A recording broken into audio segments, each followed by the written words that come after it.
Would be very fair, but we'll be telling people what they'll be paying to do business in the United States. So we're going to be sending letters out in about a week and a half, 2 weeks, to countries telling them what the deal is, like I did with EU. President Trump says the U.S.-China trade deal is done. But just 24 hours later, he made headlines again, this time by threatening unilateral tariffs on up to 15 countries. The reason? Trump says there's no time to negotiate with everyone. So instead of new trade deals, he'll be mailing out tariff letters, take it or leave it. The deal with China may have paused one fight, but Trump's bigger strategy is now coming into focus. Resetting global trade through raw pressure. Let's take a closer look at how this shift is playing out and why it matters. And since he doesn't have time to strike agreements with everyone, he's just going to start tariffing some countries. If you're wondering how much you'll be paying, check your mailbox. On June 12th, President Trump confirmed he'll set new unilateral tariff rates within the next 2 weeks, ahead of a self-imposed July 9th deadline. The move targets 15 countries, including Japan, South Korea, India, and the EU, and follows what Trump calls a great deal with China. But make no mistake, this is not about China anymore. Trump admitted that negotiating with all 150 U.S. trading partners would take too long. So instead, he's moving forward with what he calls a take-it-or-leave-it tariff offer. Just as he did with the EU earlier this year, Trump now plans to send formal notices outlining what each country will be expected to pay in order to maintain trade access to the U.S. market. And if countries don't accept, higher tariffs kick in by July 9th. Behind the scenes, the picture is more complex. According to Bloomberg, the White House may quietly delay implementation for certain sectors, especially those that hit consumer prices. Think Apple, think Walmart, think auto imports. Why? Because sudden price hikes before an election year are politically risky. So while Trump talks tough publicly, his team is signaling a status quo approach behind closed doors. A 10% baseline tariff remains in place. Sensitive sectors like consumer tech, clothing, or solar panels may see exemptions, and actual enforcement may vary country by country depending on ongoing talks. This pick-and-choose flexibility allows the administration to maintain leverage without triggering financial market shocks, a balancing act between populist rhetoric and economic reality. It also signals to industries, if you want protection, lobby fast and lobby hard. Unilateral reciprocal tariffs. The deadline for everyone except China is fast approaching in less than 4 weeks on July 9th. So where does China fit in this bigger picture? Earlier in the week, Trump claimed a done deal with Beijing after rare earth exports were restored and tariffs were lowered on both sides. China agreed to ship key materials like terbium, dysprosium, and samarium, vital to U.S. defense and manufacturing. In return, the U.S. kept tariffs at around 55% and allowed Chinese students to remain in U.S. universities. But this deal is fragile. There's no official signature, no binding enforcement. China's export licensing system, which controls how rare earths flow, remains intact. And deeper disputes over AI chip exports and tech restrictions haven't been resolved. In effect, this deal is a pause button, not a peace treaty.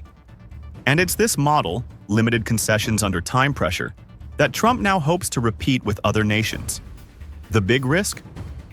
What worked with China may not work elsewhere, especially with allies like Canada or the EU, who are pushing back against what they call economic blackmail. So what are we really seeing here? Trump's goal isn't just a China deal, it's to rewrite global trade terms, unilaterally if needed. He's weaponizing tariffs not just to punish rivals, but to force negotiation on his timeline. And by doing it fast, through letters, not summits, he controls the clock. But that clock is ticking. With less than 4 weeks before the July 9th deadline, countries now face a clear choice: accept U.S. terms or get tariffed. This isn't traditional diplomacy, it's tariff diplomacy, and the next move is no longer up to China, it's up to the world. First call from them. We want to open up China. And if we don't open up China, maybe we won't do anything, but we want to open up China. It'll be a great thing for China, a great thing for the rest of the world. As of today, June 10th, U.S.-China trade talks are still underway in London, and one issue remains front and center: rare earths. These critical minerals power smartphones, electric vehicles, and advanced manufacturing, and they've now become a core sticking point in President Trump's economic strategy. With the July 9th tariff truce set to expire soon, the question is, can Trump's team unlock this key resource, or will China's grip hold? Let's take a closer look. In Geneva, we had agreed to lower tariffs on them, and they had agreed to release the magnets and rare earths that we need throughout the economy. And they were kind of releasing them, but it was going a lot slower than some companies believed was optimal. Rare earth elements aren't rare in abundance, but they're difficult to refine. And China currently controls nearly the entire global supply chain. They're critical to U.S. tech, defense, and clean energy sectors, from smartphones to EVs and wind turbines. Trump's top economic advisor, Kevin Hassett, said on Face the Nation that the U.S. wants rare earths and magnets to flow just as they did before the beginning of April. But since April, exports from China have slowed dramatically, squeezing U.S. manufacturers. Industries feeling the impact range from automakers to wind turbine producers to aerospace suppliers. Small businesses are also under strain. CBS News reports that many firms are delaying new orders, scaling back hiring, or postponing capital investment. In short, this isn't just about geopolitics, it's about the stability of key U.S. industries and jobs. China is actually quite strong. They've discovered this rare earth card they can play that makes us desperate. China knows it has leverage. As Trump said earlier this week, we want to open up China. But China is not easy. And Michael Pillsbury, a former Trump advisor, added, China discovered this rare earth card they can play that makes us desperate. Trade data backs this up. According to Fox Business, China's exports to the U.S. dropped 34.4% in May year over year, yet rare earth restrictions remain in place. Trump's previous tariffs have pressured China, but as Pillsbury notes, they seem very relaxed as long as tariffs stay under 70%. So despite pain on both sides, Beijing is holding firm, and Trump's team hasn't yet secured a breakthrough. Trump's strategy now leans on export controls. The Commerce Department, under Trump's direction, recently blocked U.S. firms from sending advanced chip design software to China, critical for China's AI ambitions. At the same time, Trump has pushed for rebuilding rare earth supply chains at home, including projects in Alaska, California, and Texas. But as Brookings' Michael O'Hanlon points out, these efforts will take years. Former commerce official Nazak Nikakhtar also notes that recycling magnets offers some short-term relief, but it won't replace China's grip anytime soon. So, while Trump is trying to reduce dependence, the U.S. remains exposed for now. As of June 10th, the London talks continue with no official breakthrough.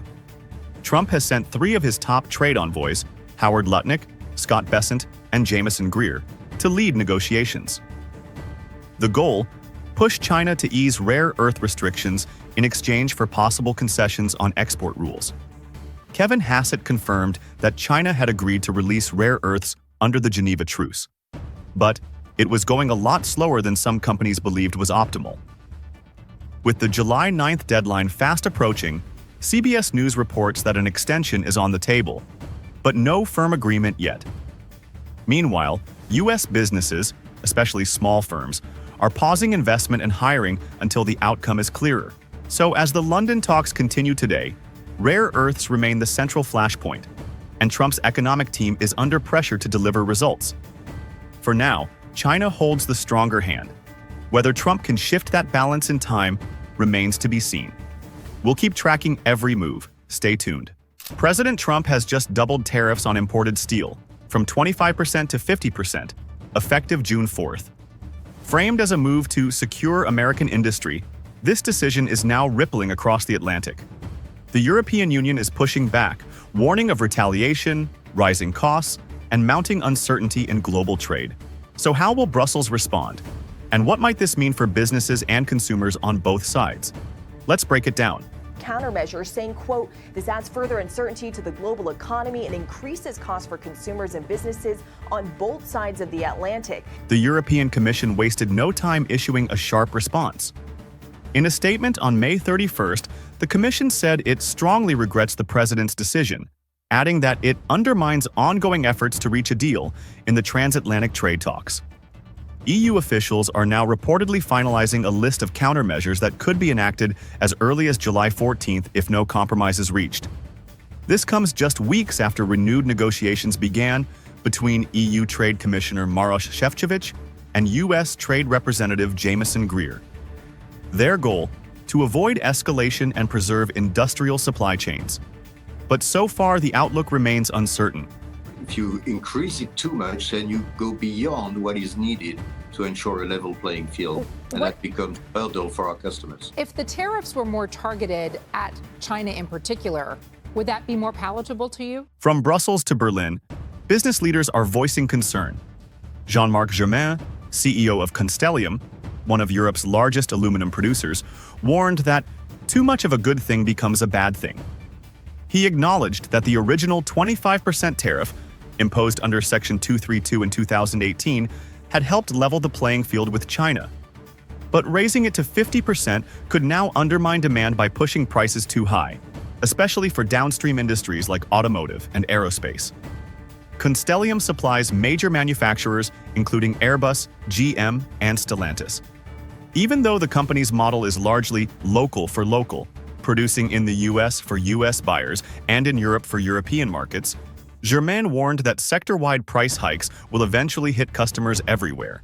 Fourth, the European Commission reportedly slamming the move, saying it strongly regrets the president's decision and that this undermines efforts to reach a deal in the ongoing trade war. The EU also warning of possible countermeasures. So what could the EU actually do? According to EU officials speaking anonymously to Reuters, the bloc is considering targeted tariffs on politically sensitive US exports, similar to its response in 2018. That year, Europe imposed retaliatory tariffs on US products like motorcycles, orange juice, and denim after Trump's first wave of metal tariffs. Now, a broader list is being drafted, potentially including agriculture, industrial components, and consumer goods. But Brussels is treading carefully. The goal, they say, is not to escalate, but to deter. EU officials are signaling caution. They want leverage at the table, not open conflict. Meanwhile, European manufacturers are already bracing for impact. Many firms have begun pre-ordering materials to beat the tariff deadline, but Constellium's CEO notes this is a short-term move, with only a 5 to 10% bump in orders during Q1. Longer term, the concern is uncertainty. Germain emphasized that the fundamentals of aluminum are strong, citing growth in packaging, aerospace, and EVs. But he also admitted that prolonged trade tension is changing how they plan. We're being more prudent. This forces us to adapt at a macro level. Across sectors, that sentiment is growing. According to the European Roundtable for Industry, over 60% of firms surveyed in April 2025 said policy unpredictability is now their top concern, surpassing energy costs for the first time since 2022. Trump's tariff wall may be aimed at protecting American steel, but it's also testing the resilience of global partnerships, especially in Europe. From policy tables in Brussels to factory floors in Bavaria, the EU is recalibrating. The next few weeks will be critical. If no deal is reached by mid-July, expect countermeasures and a fresh round of volatility. Until then, Europe watches and prepares. Be sure to subscribe for more updates on trade, policy, and the real-world impact behind the headlines.